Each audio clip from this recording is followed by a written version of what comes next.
მოგესალმებით, დიდხნიანი პაუზის შემდეგ გიბრუნდებით. ბოლო პერიოდში ძალიან გააქტიურებული არის ამერიკის საკითხები, ტრამპის პოლიტიკა, ევროპის მიმართ, უკრაინის მიმართ, შიდა პოლიტიკა. სწორედ ამიტომ გადავწყვიტე, რომ განსხვავებული ფორმატი შემოგთავაზოთ და მოვიყვანოთ სტუმარი, გიორგი ლაბაძე, რომელიც არის ცნობილი ამერიკის სოდნე. და ხშირად საუბრობს სხვადასხვა მდგომარეობაზე, ტრამპის ადმინისტრაციის პოლიტიკაზე, წარსული ადმინისტრაციის პოლიტიკაზე და ამავდროულად. მოგესალმები გიორგი. მადლობას გიხდი მოწვევის მოსვლისთვის. და პირველ რიგში მაინტერესებს გასული ერთვის მოქმედებს როგორ შეასფასებ ამერიკის ადმინისტრაციის. იყო რამე პოზიტიური, ნეგატიური, თუ რამე ნეიტრალური და ჯერ შედეგი არ დადებულა. ხო, კი, ძალიან კომპლექსურია გასული ორი თვის მოქმედებები, დაწყებული, თქვათ, პირველი დღეების მოქმედებებისგან, ნუ ჩვენ ახლა ძირითადად შემთხვევაში მაინც ჩვენს ტკივილზე ვაკეთებთ აქცენტს, ხო?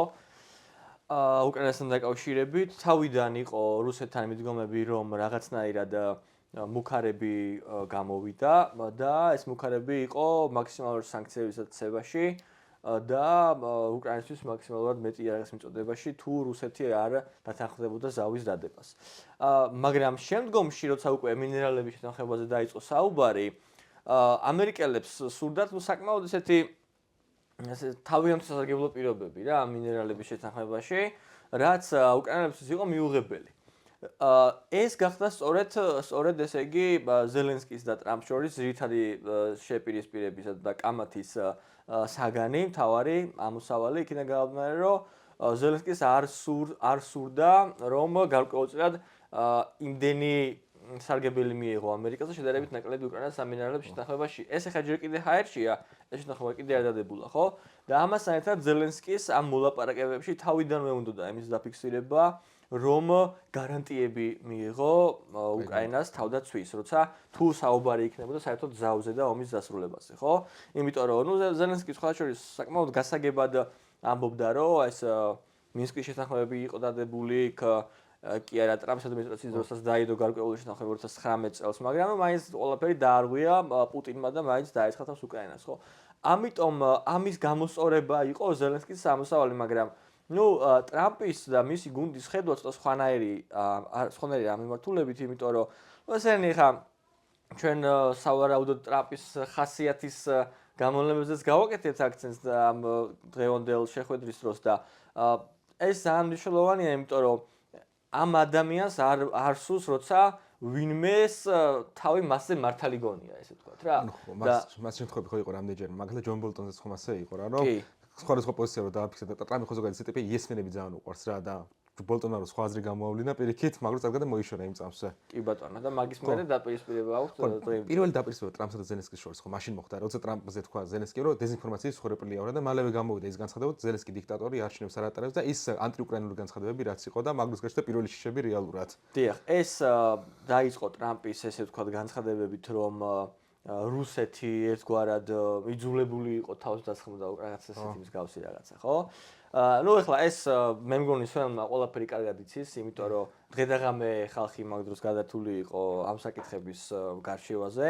უბრალოდ აქ ჩვენ რასაც უნდა მივაქციოთ ყურადღება ის არის, რომ თავიდან ჩვენ ვიძახდით, რომ ეს ძალიან აურია ეხლა ამან და რა ის გეგმაზეა ლაპარაკი, არანაირი გეგმა არ არსებობს, უბრალოდ უნდათ რომ უკრაინა დათმო. ნუ ეს ფიქრობდა ზოგიერთი ადამიანი ესე თუმცა ხო რეალურად შეუძლებელია რა უკრაინა არის ევროპის ყველაზე დიდი ქვეყანა და ტრამპის ხასიათი და ეს თემა არ ხვდება ტრამპი ნარცისია რეალურად და პოპულისტური ხედვები აქვს და თუ ადამიანს ნორ ისტორიაში დარჩეს ანუ ევროპის ყველაზე დიდი სახელმწიფოს ხო არ დათმობს რა რეალურად აბსოლუტურად ეგრეა თან ევროპას ვერ მიატოვებს მას იმიტომ რომ ამერიკის ინტერესები ევროპასთან მიბმულია და ამერიკის გლობალური სიდია და ევროპაზეც არის დამოკიდებული რა კი აი გავაგზავნოთ ეს თემა, მე უბრალოდ მამინდა დავაკავშირო, როდესაც საუბარია შეერთებული შტატების სურვილზე, რომ გადაერთოს ჩინეთის, ესე იგი, საპირწონეთ სამხრეთ-აღმოსავლეთ აზიასა და წყნარი ოკეანის აუზში და ევროპიდან, ანუ ევროპას შედარებით ნაკლები ყურადღება დაუთმოს და ევროპიდან რესურსები გამოათავისუფლოს, ასე რომ ვთქვათ, ხო? ეხლა ამას ემსახურებოდა ევროპის ეს გამოღვიძების მცდელობა და ეს მცდელობა უკვე რეალობა გახდა, იმიტომ რომ გერმანიამ დაანონსა 9 ტრილიონის სამხედრო ინვესტიცია, რაც ვაიმარის რესპუბლიკის მესამე რაიხად გადაქცევის მერე პირველი შემთხვევაა. არ მოხდა რა მსგავსი რაღაც. ანუ ხმე დავგიფაროს ახლა მეოთხე რაიხისგან, ხო? მაგრამ ანუ ყოველ შემთხვევაში ეს ესეა. და ეს სურვილი, ესე იგი, ტრამპის რომ ევროპის ქვეყნებს თავიანთი, ესე იგი, თავდაცვის უნარიანობა გაეზარდათ, პრინციპში ნელა ეს ხორციელდება. მართალია ეს ძალიან ხისტი ფორმებით მოხდა და ძალიან ხისტი ფორმები დაჭირდათ რესპუბლიკელებს ამის გასაკეთებლად, მაგრამ ამ საკითხს ახედა რომ შევხედოთ, ხო? რა შეიძლებოდა სხვა ეთქვა ან ეკნა ან ეცადა ტრამპს რომ ევროპელებს დღევანდელი მსგავს შეერაღებაზე დაიწყოს ფიქრი, ხო? ფერება, თხოვნა და მუდარა უკვე ხდება ჰარი თრუმენიდან მოყოლებული. პირველი ვადაცფომ ასე იყო, რომ ეხვეწებოდა ორ პოზიციას, მაგრამ არაფერი. ისევ რუსული გაზი, ისევ Nord Stream 2. აი Nord Stream 2-ს თემა იყო ყველაზე დიდი რა, რომ და დღეს ეს კიდევ გაგრძელდა, სანამ ეს უკრაინის ომის თავდასხმაც მოხდა უკრაინაზე. კიდე კაი მე მაინც მოვაფიქრეთ რომ Nord Stream 2 ჩახსნეს. და საბოლოო ჯამში აღმოჩნდა რომ რასაც პირველი ვადის დროს ეს კაცი ამბობდა, რეალურად მართალი იყო, ხო? ნუ ეხლა საქართველოში არსებობენ ძალიან რადიკალი ანტიტრამპისტები. ნევერ ტრამპერების ქართული კატეგორია და რაც უნდა წარმოვიდგინოთ ხო ეხლა რაც უნდა გააკეთოს ამ ადამიანმა ხო ეხლა ისა რა ქვია ანაკლის სპორტის მშენებლობა რომ დაიწყოს ტრამპმა მაინც გამოვენ და იტყვიან რომ ეს დაგვაქცია და გადავშენდებით მალე ეს რაღაცეები ხო სინამდვილეში შეერთებული შტატების ტრამპის ამოცანა როგორც შენ წეგან აღნიშნე ნარცისიზმიდან გამომდინარე და არა მხოლოდ არის ის რომ ამერიკამ შეინარჩუნოს სუპერძალის სტატუსი. ანუ დღესაც ახლა ამერიკელები აკეთებენ, ეს არის კონკრეტულად იმისკენ მიმართული, რომ ამერიკამ შეინარჩუნოს სუპერძალის სტატუსი და არა პირიქით, რომ ხელი დაუქნიოს ყველას და ყველაფერს და დაემშვიდობოს. რა, ამერიკას აწყობს ყველა შემთხვევაში ძლიერი ევროპა. ამერიკას რო ძლიერი ევროპა არ აწყობდეს, ის არ მოუწოდებდა და არ ესე ვთქვათ, არ შეაღონებდა ამ ლიდერებს, რომ რაღაცნაირად ეს ფინანსები სამხედრო მიმართულებაზე გადაიტანონ. ამიტომ ძლიერი ევროპა აწყობს, იმიტომ რომ იცის, რომ ღირებულებებით ეს სახელმწიფოები ერთმანეთთან, ნუ სხვა ამერიკას ალტერნატივა არა აქვს, რომ თავარი მოკავშირე ყავდეს. ახლა ევროპის გარეშე და ევროპის გარდა ესეთი უმთავრესი პარტნიორის პოვნა ამერიკას ძალიან გაუჭირდება. ნუ დებს რაღაც მიმართულებებს სონს ტრამპის ადმინისტრაცია მათ შორის როგორც არის ინდოეთი, სხვათა შორის საინტერესო მოვლენაა ინდოეთი. მოძთან ძალიან ახლო ურთიერთობა პირველად. დიახ და ასევე ჩინეთის დასაბალანსებლად, იმიტომ რომ ჩინეთს და ინდოეთს ვიცით რომ როგორ დაპირისპირება აქვს. ამდენად ეს ძალიან ჭკვიანური მომენტია, მაგრამ ინდოეთი მაინც არ არის, ესე ვთქვათ, თავარი საპარტნიორო, ესე ვთქვათ, სახელმწიფო, მაინც ეს ასეთად უნდა დარჩეს ევროკავშირის ქვეყნები და დიდი ბრიტანეთი, ხო? აქედან გამომდინარე, მათი გაძლიერება ძალიან ხელშესახები და მნიშვნელოვანია ტრამპისთვის. ეხლა მეორე თემა. თუ ამერიკელებს უნდათ რომ ნამდვილად გადაიტანონ ძალის მიმართულება და ანუ თავარი ყურადღება მიაქციონ ჩინეთს.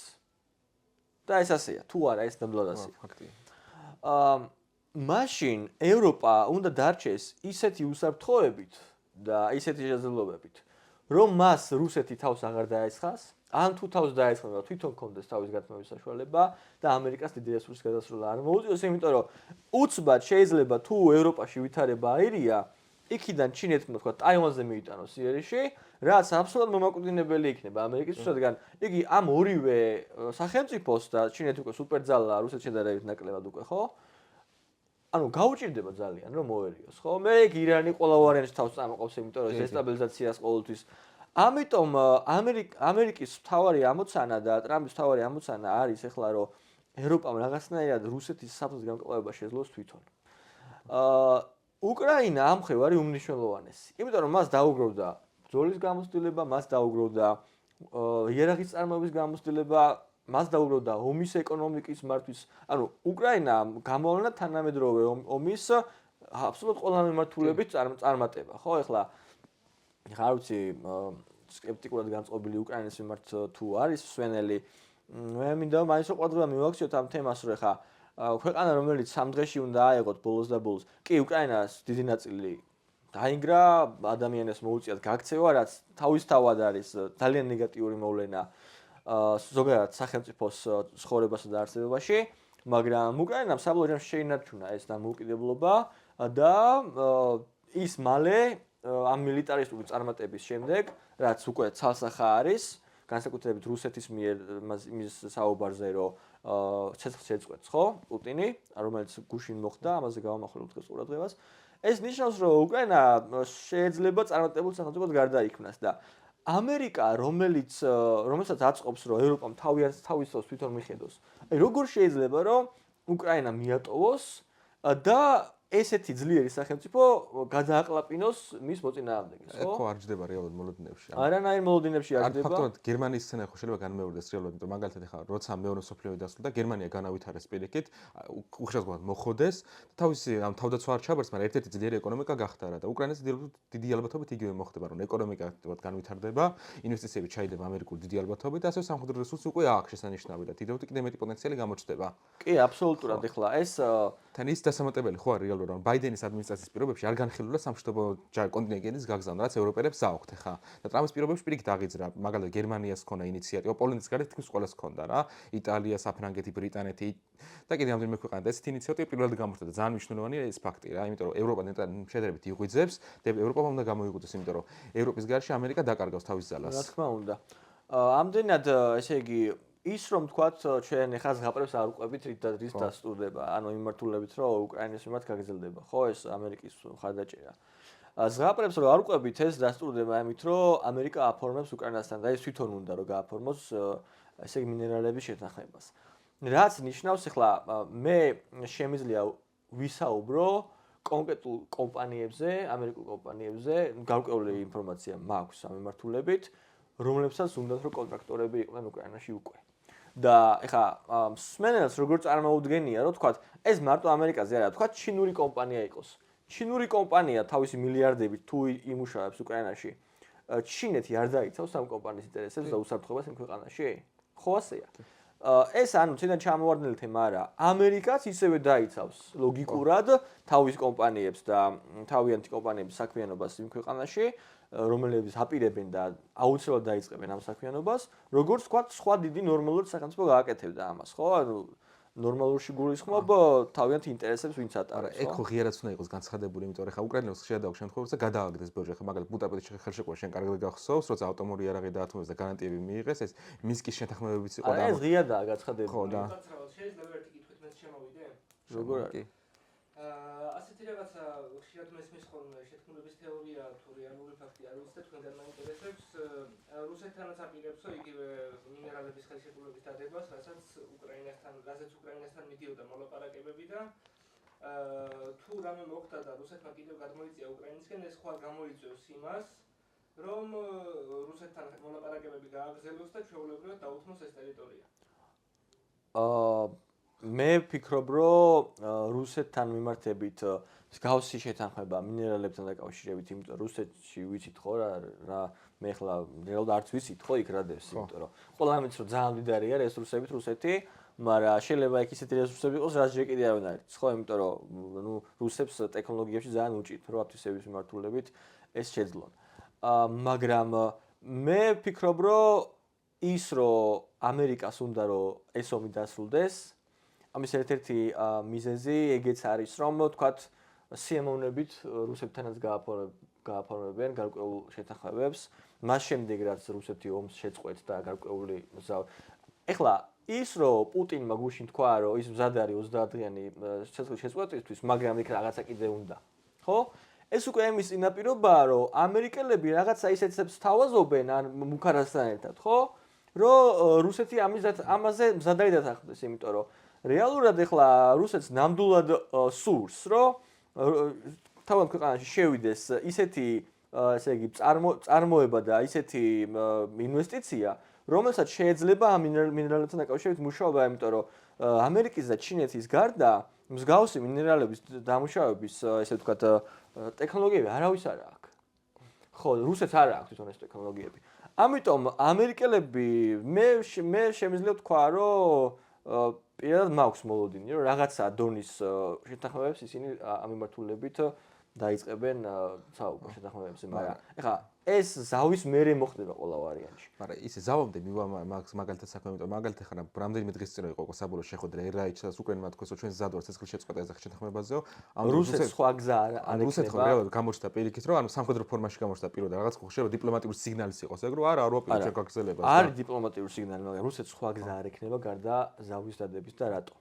ის რაც ტრამპმა მათ აჩვენა ამ 2 კვირის განმავლობაში რაღაც გარკვეული კოჭის გაგორების თემა, ამან გარკვეულ დონეზე ამას უნდა ემუშავა გარკვეულ დონეზე იმ კუთხით რომ თქვათ ყველაფერს უკრაინისთვის არ ვაპირებთ ჩვენ რომ მივცეთ თქვენს გადაძლევთ რაღაცას ეს ახლა მომლაპარაკების კონტექსტში ძალიან მნიშვნელოვანია იმიტომ რომ თუ რუსეთი ხედავს რომ ცალსახად ამერიკელები არიან უკრაინის მხარდამჭერები და ყველაფერი მათ უნდათ მისცენ ხო მაშინ ისინი არ წამოვლენ მოლაპარაკებაზე ხო ასეა ამიტომ ეს რაც თავის მოქონვის და კოჭის გორების თემა სწორედ მაგას ემსახურებოდა რომ რუსებს დაენახათ რომ ჩვენ შეგვიძლია უკრაინას გარკვეული რაღაცა დავათმობინოთ თუ თქვენც დათმობთ რაღაცას ხო ამიტომ ეს სადეს ამერიკელებმა ეხლა გააჩნია რა პასუხი ექნებათ იმათი პასუხი რომ არ მოსწონთ ტრამპის ადმინისტრაციაში ეს უკვე დღეს დილით გახდა ცნობილი როდესაც სანქციები დაუწეს ეს ახო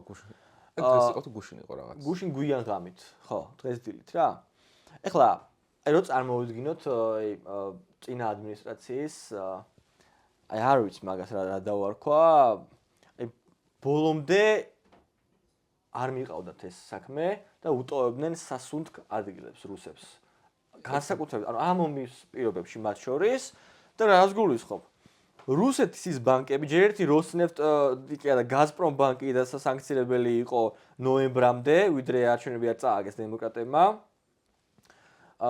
გაზპრომ ბანკი არ იყო სანქცირებული და ჩვეულებრივად შეეძლო გაზპრომ ბანკს როგორც თურქეთთვის მიეყიდა ისა საწვავი ინდოეთისთვის, ჩინეთისთვის და ევროპისთვის თუ მოუნდებოდათ ევროპელებს ზოგიერთს უნდოდა და 17 ნოემბერს მოხდა გაზპრომ ბანკის სანქცირება ბაიდენის ადმინისტრაციის მხრიდან.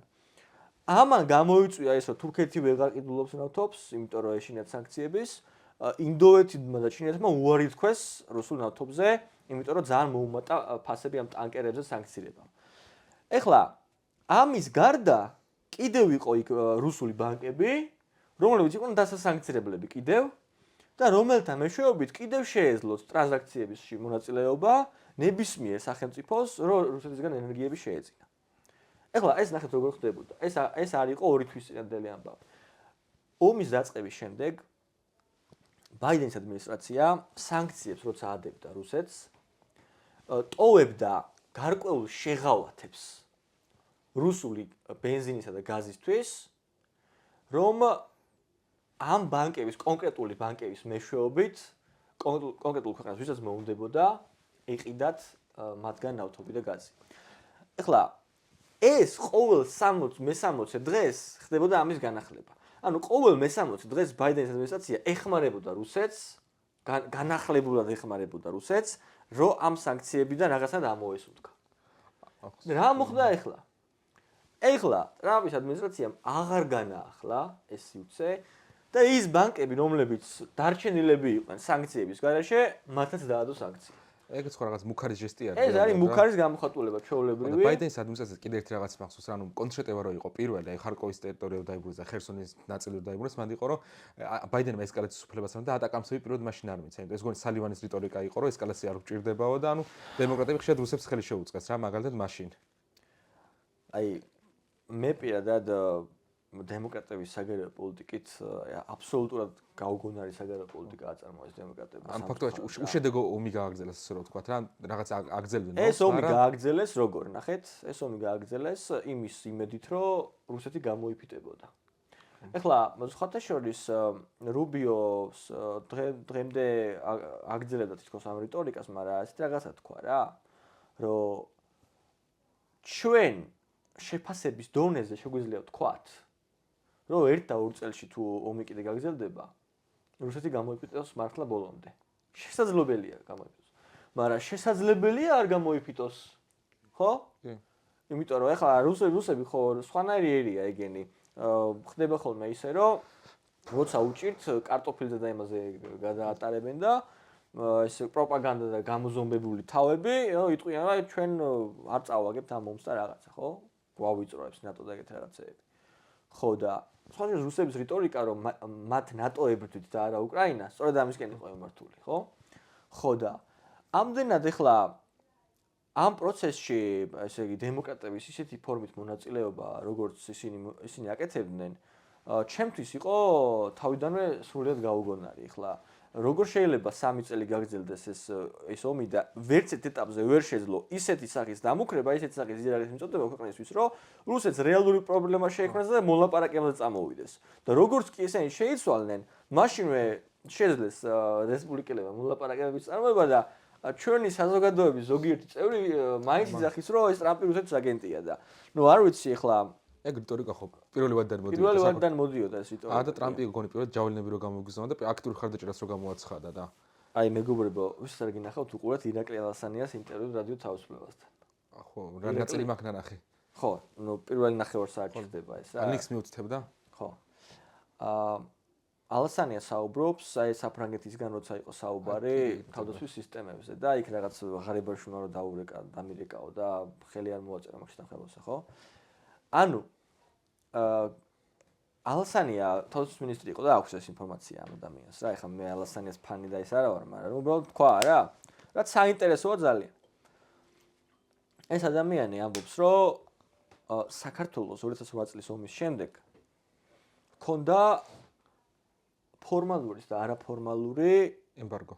იარაღის შესყიდვის ემბარგო დასავლეთის ქვეყნებისგან. და ეს ხდებოდა რუსეთის მოთხოვნით.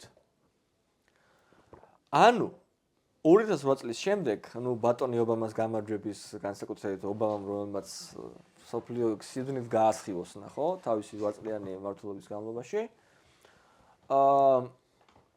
ობამას დროს ჩვენ მქონდა აბსოლუტურად ემბარგო დადებული წითელი მაგ მიმართულებით, რომ საქართველოს არანაირი იარაღი ამერიკისგან და ევროპის სახელმწიფოებისგან არ ეყიდა. ნუ ამერიკისგან განსაკუთრებით რა. შეიცვალა თუ არა ობამა, საქართველოს გადმოეცა ჯაველინები.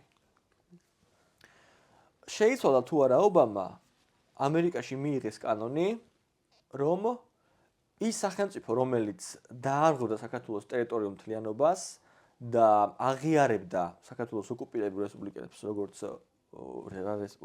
ტერიტორიებს, როგორც დამოუკიდებელ რესპუბლიკებს, ასეთ შემთხვევაში ამერიკის სახელმწიფო დეპარტამენტისგან და ამერიკული ბიუჯეტისგან 1 ცენტს ვეღარ მიიღებდა. ნუ 1 ცენტს, ხო? ეგ ტრამპის იდეა იყო თუ ადგილობრივი ნეოკონები არა, ეს კონგრესის.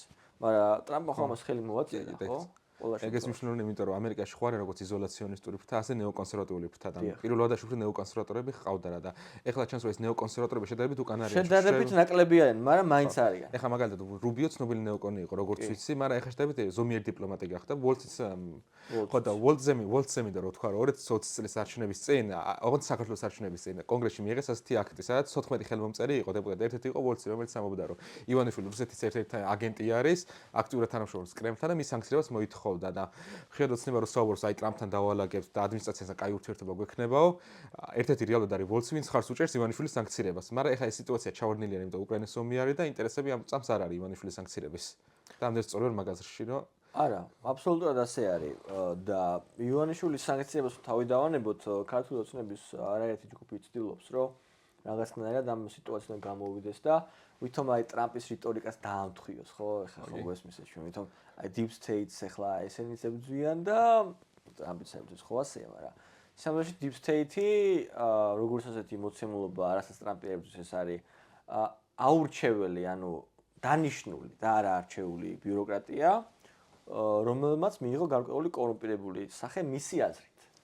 და ეხლა deep state-ი და კორუფცია და რა ქვია ტენდერები და გაბერილი შტატები და გაბერილი ბიუროკრატია საქართველოში რო მე ეგეთი იშვიათად გამიგე. რაღაც ხრი deep state-ის იდეას ბიზნესმენები აკმაყოფილებს ყველაზე მეტად. არჩეული ტიპი არ არის, ოლიგარქია, რომელსაც აგავლენდა. ქართული deep state-ი არის ბიზნესმენიშვილი და ბიზნესმენებს ზიან თუ რა პონტია ვერ. და ეხლა ეს ამას ვერ ხვდება, ტრამპი ამას ვერ ხვდება, მაგრამ ნუ სამწუხაროდ ქართულ საზოგადოებაში ეგრეთ წოდებული ინტელექტუალები ავლებენ პარალელს ბიზნესსა და დონალდ ტრამპს შორის და ამბობენ რომ ორივე არის ოლიგარქი.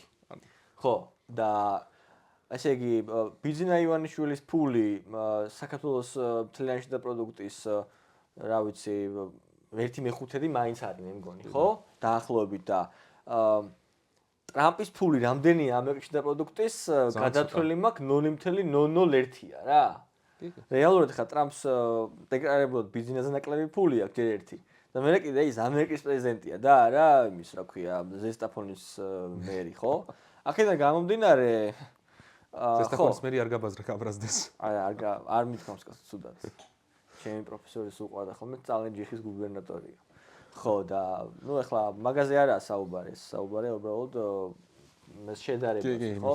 ხო და ეხლა სად ტრამპი და სად ბიძინა ამ ხრა და ნუ ოლიგარქიაზე სხვა საინტერესო თემაა ეს ტექნოფაშიზმი. ხო ციხიტყვა. შემოიტანა ქართულმა მემარცხენე წრეებმა ტექნოფაშიზმი, რომელსაც ამყარებენ ამერიკაში და ამას სათავეში უდგას ილონ მასკი და დონალდ ტრამპი. კაი, მოდი ჩემო საქართველოს თემაზე ვისაუბროთ. მე მასკზეც მინდა რომ გავამახვილო ყურადღება, რომ საქართველოში ხა ხო არის პოლიტიკური კრიზისი რეალურად რა. ანუ ორ პრეზიდენტოვანობა ასე რომ ვთქვა, ანუ ერთი პრეზიდენტი რომელიც ლეგიტიმურად მიგვაჩნია საქართველოს საზოგადოებას, მეორე პრეზიდენტია რომელსაც ლეგიტიმაცია არ აქვს ამჟამად და ოცნების მიერ არის უბრალოდ არჩეული ერთპარტიულად და ასე შემდეგ რა. ანუ ეს ზურაბიშვილი ხოცლებს დღემდე რომ ლეგიტიმაცია მოიპოვოს, ახლა მაგდა ევროპულ ქვეყნებში ამის პრობლემა არ არის, თუმცა ეს ხო საკმარისი არ არის რა. ანუ ამერიკის ხარდაჭერა არის ყველაზე მნიშვნელოვანი, იმიტომ რომ ნომერ პირველი ქვეყანა არის და როცა შემდეგ ახარდა ნომერ პირველ ქვეყანასთან კავშირების გაბმას არ ცდილობ, მართალია ინაუგურაციაზე იყო, მაგრამ ინაუგურაციას შედეგები არ მოიტანა. იმის მერე არანაირი კონტაქტი არ ყოფილა და შენდა ბოლოს ზელენსკისთან ჩხუბი რომ მოხდა ტრამპთან დაპირისპირება, ამის შემდეგ გამორა და ირიბად ზელენსკის ხარი დაუჭირა და ტრამპზე ანუ არაფერი არ თქო. პირდაპირ. შეიძლება იყოს პირდაპირ დაუჭირა, მას დიპლომატიურად თქვი და ანუ ტრამპზე ანუ შეიძლება ითქვა რომ საერთოდ ამ კონფლიქტში არ გადაგარეულიყო. რა უბრალოდ ხმა არ ამოიღო და გაჩერებულიყო, მაგრამ რადგან ხმა თავი გამოიჩინა და ზელენსკი დაუჭირა მხარი და ეს ხო ნეგატიურ შედეგს გამოიტანს რა. თან მithoses Twitter-ზე და Twitter-ზე ტრამპი ყველაზე აქტიური არის. და როცა ხედავს რომ პრეზიდენტი დგას და მას ლანძღავს და ამავე დროს არის ხელისუფლება რომელიც ირიბად მხარს უჭერს, რა თქმა უნდა ხო იმის ხარისფრო გადაიხრება და კოჭი იმის ხარის გაგორდება, იმის მიუხედავად რომ ისინი არ არიან მისაღებები მართლაც. მე პირადად შორს ვარ იმაზისგან რომ ზელენსკისთვის მორალური მხარდაჭერა არ უნდა გაუკეთებინა რა, ეს აბსოლუტურად უნდა გაუკეთებინა, იმიტომ რომ იქ მოხდა გადამეტება აბსოლუტურად ბევრი მიმართულებით. ესე იგი, ყველანაირი პროტოკოლის დარღვევა სხვა შორის ამერიკის ადმინისტრაციის წარმომადგენლებისგან, მათ შორის ვენსისგან, ვენსი იყო განსაკუთრებული. ხო. და ესე იგი, ამ პროცესში რა თქმა უნდა მორალური მხარდაჭერა ჩვენ უნდა გამოგვეცხადებინა ჩვენი მეგობარი ქვეყნისთვის, რომელიც ჩვენს ბედს იზიარებს და თავარი, ესე იგი, ძირითადი მტერი ყავს, ერთ ისტორიას უიზიარებს და ასე შემდეგ და ასე შემდეგ. ხო, მეტნაკლებად ბოლო ყოველ შემთხვევაში, რა ქვია, სამწუხაროდ პერიოდის განმავლობაში და მის შემდეგ. ხო და ეხლა ეს ერთი თემაა, მაგრამ მეორე მხრივ რომ ეხლა შენ მაგაკი არ ხარ, რუსეთის მიერ რაღაცა მართული ტიპი ხარ, ეს სხვა განცხადებაა ეხლა რა, ეს აბსოლუტურად განსხვავებული განცხადებაა. ეს როცა ვამბობთ რომ შენ ამერიკა first კი არ ხარ, არამედ Russia first. ხო, რაღაც გავსი, ანუ რუსეთის ისა გავლენების ქვეშ ხარ, ეს ძალიან დიდი შეურაცხყოფა არის რა, ხა. ჩემი აზრით ზელენსკისთვის სხვანაირად შეიძლება მხარდაჭერის გამოცხადება და ჩვენს გვეშლება ხოლმე პირდაპირ ვიტყვი რა, არ მოვერდები ამ სიტყვას გვეშლება ხოლმე, რომ ჩვენ არავინ არ გვეკითხება, არავინ არ გვთხოვს ჩვენგან არავინ არ ითხოვს ამას.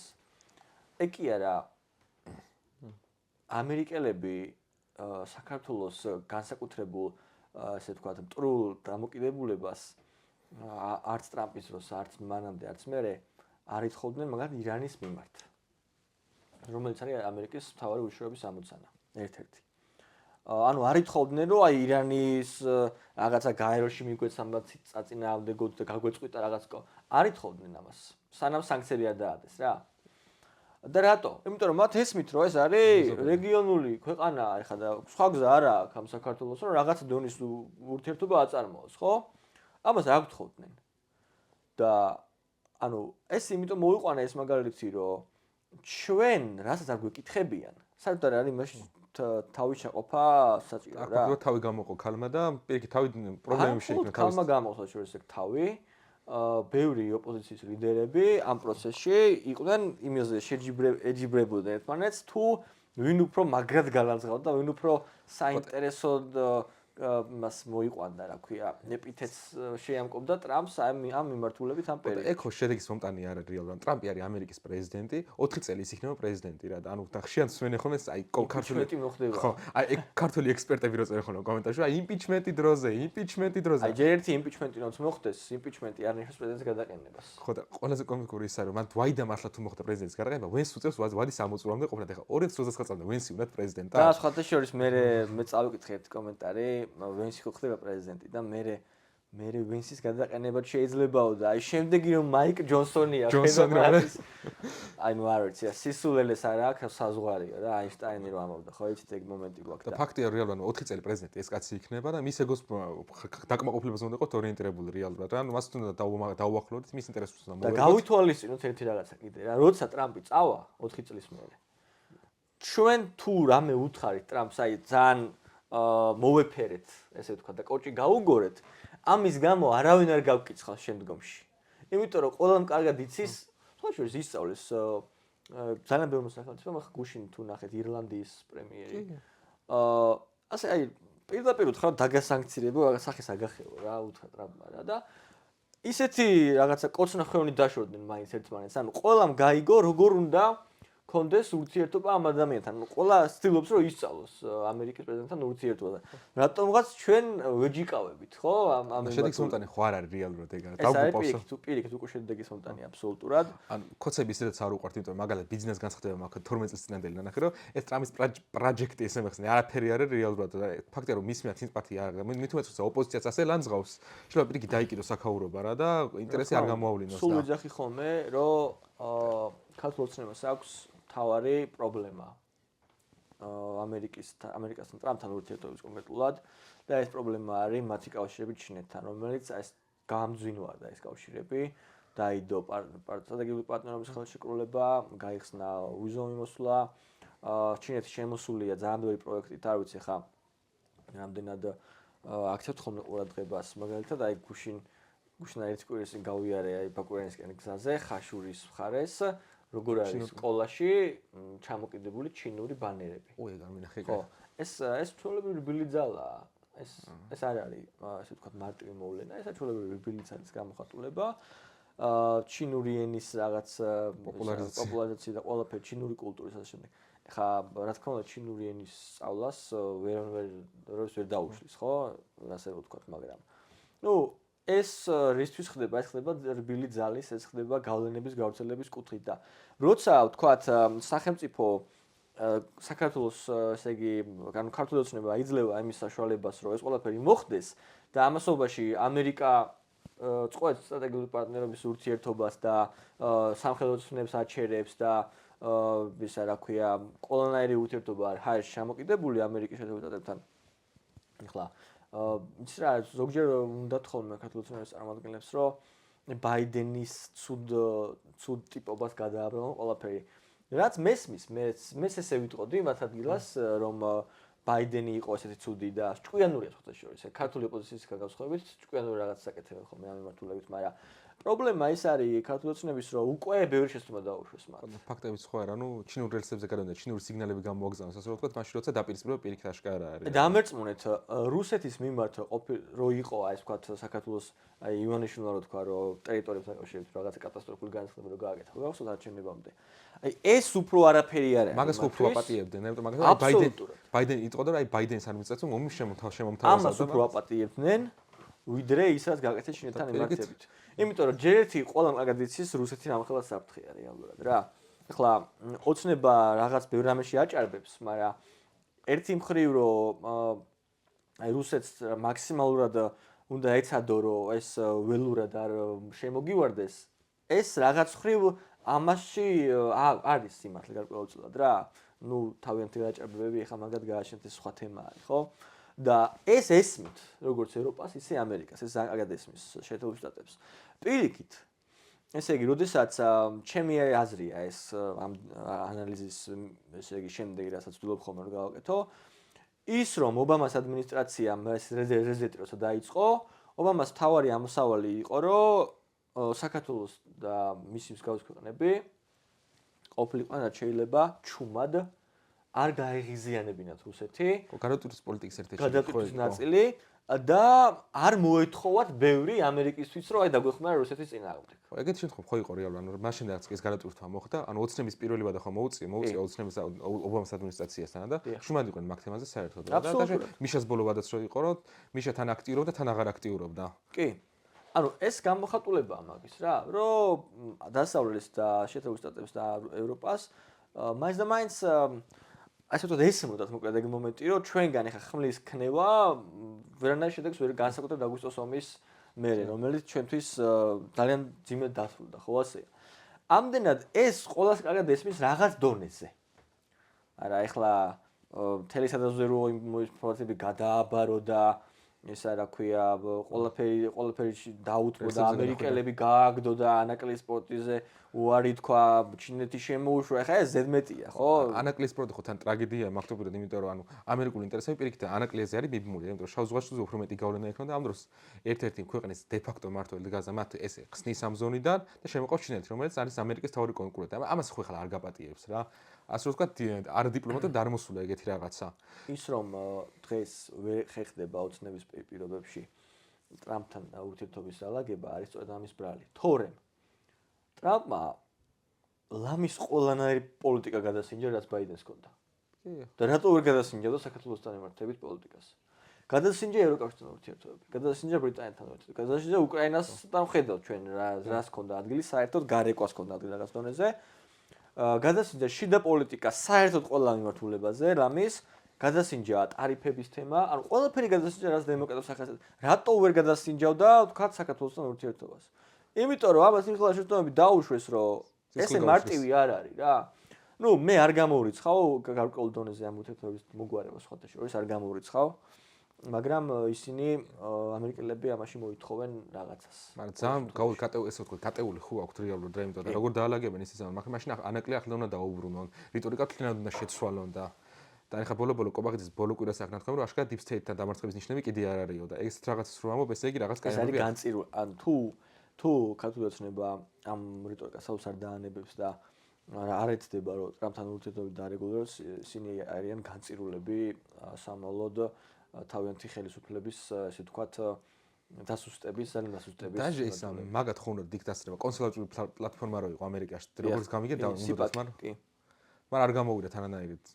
რამე ნიშნები იყო, რომ უნდათ მაგრამ არ გამიუშვეს, იმიტომ რაღაც მე არ მაქვს მაგისი პირდაპირ ინფორმაცია, უბრალოდ მედიაში დაეწერა. დარწმუნებულა რომ რა თქმა უნდა შეიძლება ხო იქნებოდა რაღაც რა ფინანსური რაღაც გარიგება ან რაღაც სიპაკზე უნგრეთში წარმოდგენილი იყო ოცნება. ხო უნგრეთში მახსოვს ღარიბაშვილი იყო და მე კობახიძე იყო. ანუ ეგ ესე იგი სიპაკი ეხა ბოლო-ბოლო სალვადორის პრეზიდენტი იყო, ეხა ბოლო-ბოლო მოახერხდა კობახიძე იქ ჩასვლის, მაგრამ აშკარად იმათ ინტერესს სალვადორის ბუკელე იყო ჩასული. ბუკელე მაგარი ტიპი არ შევადაროთ. ან იმას მომოვიდი რომ როცა სალვადორიცაა ჩასული საქართველოს იქნებოდა იქ ჩასული, როცა იზიარებენ რაღაც სიტუაციებს და აშკარად ისე აქვთ გატეული რომ ტრამპის ადმინისტრაციას არ აინტერესებს ეგეთი რა. ხო, არა, ესეა, ესე ვფიქრობ ყოველ შემთხვევაში, მაგრამ თუ ესე იგი ოპოზიციის ნაწილი აზზე არ მოვა, ასე რომ ვთქვათ და ანუ ამერიკას რაღაც დონეზე მოუნდება საქართველოსთან ურთიერთობა. ამერიკა მათ შორის ჩააჩოჩებს ცოტათი ან ძალიან რუსეთსა და ჩინეთს საქართველოში. ამას გააკეთებს, იმიტომ რომ ეხლა ჩვენ მე მგონი ნენლო ხვდებით, რომ რესპუბლიკელების მიდგომები და დემოკრატების მიდგომები განსხვავდება არსებითად, სულ ცოტა იმ სანქციებზე, რაც ეხლა დღევანდელი ამბავია და რაც ეგან მოგახსენეთ. ამდენად თუნდაც ის რომ ხო შეიძლება ბევრმა ანალიტიკოსმა გააკეთა ამაზე აქცენტი, ეხლა ჩვენ ამ მიმართულებით არ გვიმსჯელია, იმიტომ რომ აი რომ წარმოვიდგინოთ ჩვენ ვერც ვიმსჯელოთ ამაზე რა და რას გულისხმობ, ნახეთ, რომ რა ხდება, როცა ტრამპს არ მოსწონს ვინმე, როცა რაღაცას აკეთებს მის საწინააღმდეგოდ. გულისხმობს ზელენსკის. რა ხდება? ხდება აბსოლუტური ზეწოლა მასზე. ხო? ბოლო კვირები ხო მაგის მაგალითი იყო? ბოლო კვირები იყო ამის მაგალითი. ამდენად ხა არ უნდა მოვეძლოს არავინ დანდობას რა. ამ მიმართულებით ქართული ოცნება იქნება ეს თუ ნაციონალური მოძრაობა იქნება თუ სტრატეგია აღმაშენებელი ნიშნობა არა აქვს, ხო?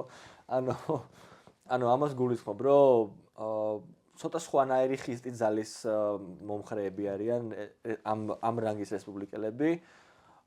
იმის მიუხედავად, რომ არ არიან ესე ვთქვათ ნეოკონები ბევრი და ეს ქორები არ არიან, მაგრამ სხვათა შორის მაგას ხალხი კი, მაგას. როცა ამერიკის ინტერესს ეხება საქმე, შეიძლება უარესიც იყოს ვიდრე რუბიო მაგალითად ხო შეიძლება ჩავთვალოთ, იმიტომ რომ მაგალითად როცა მაგას დაჭირდა გახდა შედარებით ზომიერი დიპლომატი, მანამდე იყო ნეოკონი და თუ საქმე მიდგა, ისევ ნეოკონი გახდება რა. ხო, მაგრამ მე ნახე რას გულისხმობ, თუ მაგას შემთხვევაში ამერიკის ინტერესზე იყო საუბარი და არა თქვათ აი რაღაც ექსპანსიონიზმზე, რაც ახასიათებდა ნეოკონსერვატიზმს, ხო? თუ ამერიკის ინტერესი ცუდად გადაიკვეთა იქ, მაგათ უნდა ანაკლის სპორტი. შეიძლება უფრო ხისტი იყოს მაგას წარმომადგენელი, იმიტომ რომ ის მიაჩნია, რომ ეს არის ამერიკა უპირველეს ყოვლისა ინტერესი. ვიდრე თქვათ იქნება ჯონ ბოლტონი. აი პანამაზე ხო იგივე იყო რეალურად. პანამაზე იყო იგივე, ეს იყო ამერიკის ინტერესი, ჩავიდნენ დაახურეს და შეიძლება პანამოსოთ გაჩერდა რომ გაჩერდა და ეს რა ქვია, პანამის არხის თემაც მოგვარდა. თან ძალიან მალევე მოგვარდა. 20-ში იყო და ერთი კვირაც არ დაჭერდა და ხო, მოგვარდა. ეს კაი მაგალითია ძალიან პანამას თემა. ანუ, როცა ამერიკის ინტერესს ეჯახებიან, რომელსაც ვიღაც აუგულებელ ყოფს. ამ შემთხვევაში მე ყოველთვის ესე იმაჩნია, რომ მაგას ხალხი მოდი სიტუაციას ვარ გავიქცეთ, ესე თემა ძალიან დაინტერესებული იქნება ბევრი და მაშინ მე საინტერესო ტრამპის ადმინისტრაციის თემა და განსაკუთრებით 4 თუ 5 ადამიანი ესე ვთქვათ.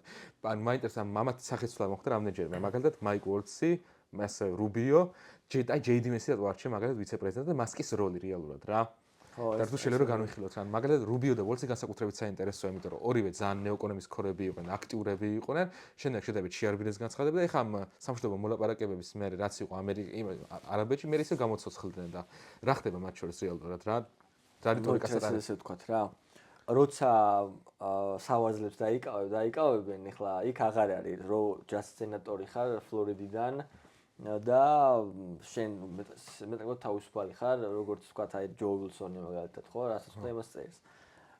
როცა დაიკავებ უშუალოდ ადმინისტრაციაში თანამდებობას, იქ უკვე ვალდებული ხარ, რომ გაითვალისწინო ქარი საით უბერავს და ამ ქარის ბერვას პირველ რიგში ტრამპი როგორც ხედავთ, პირველ რიგში ტრამპის ხელშია ეს ყველაფერი და ეხა რუბიო ვერ გადმოხტებოდა და ვერ იტყოდა, რომ როგორ მოხდა ეს შეჯახება ტრამპს და ზელენსკის შორის ოვალურ კაბინეტში, ხა რა ქვია მას, ლინცი გრემი, რომელიც უკრაინაში ბევრჯერ საქართველოსთან ყოფია და ესე ვთქვათ, ნეოკონებს მიეკუთვნება ნეოკონსტიტუციურ კაკრიტიკას და გადადექჩებია. მანაც კი თქვა, რომ ზელენსკის ეს არ უნდა ექნა, მას უნდა მოეწერა ელაპარაკა ხელშეკრულებაზე, მოეწერა ხელი, წასულიყო შვიდად და ზავზე და ომის დამთავრებაზე მერე უნდა გაგვიძლებინა. თამამის იყო რომ გადადექიო და მე გაჩერდნენ ისო შედიდნენ მაინც ხო. რა.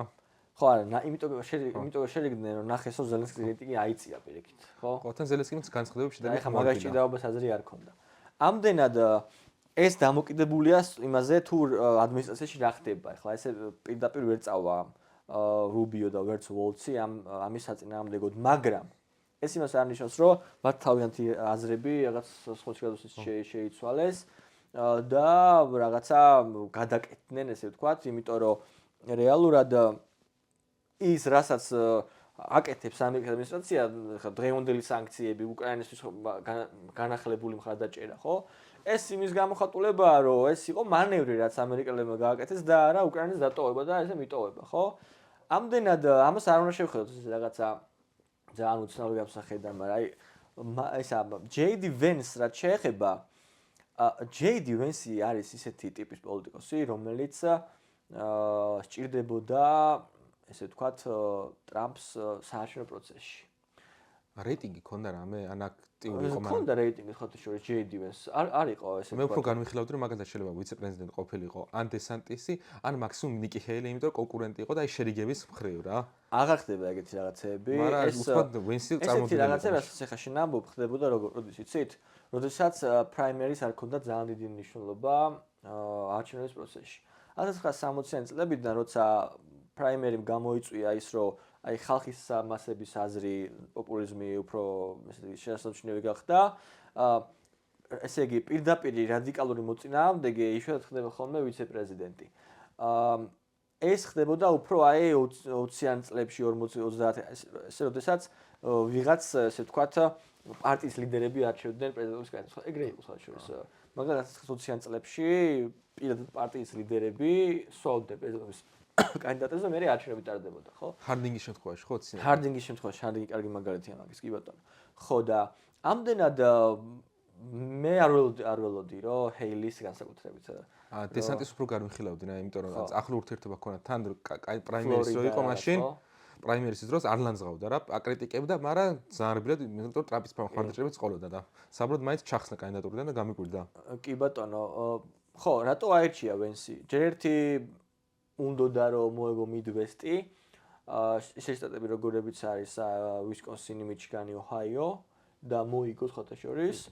მაგრამ ეხა ეს პირდაპირ ვენსის დამსახურება თუ არა ეს ცოტა კითხვის ნიშანია, აქ ესე პირდაპირ ვერ ვიტყვით, მაგრამ ვენსის ტიპის პოლიტიკოსი, რომელიც ამერიკულ პრობლემებზეა ორიენტირებული და არ ლაპარაკობს ბევრ საგარეო ექსპანსიაზე მაგალითად, ხო?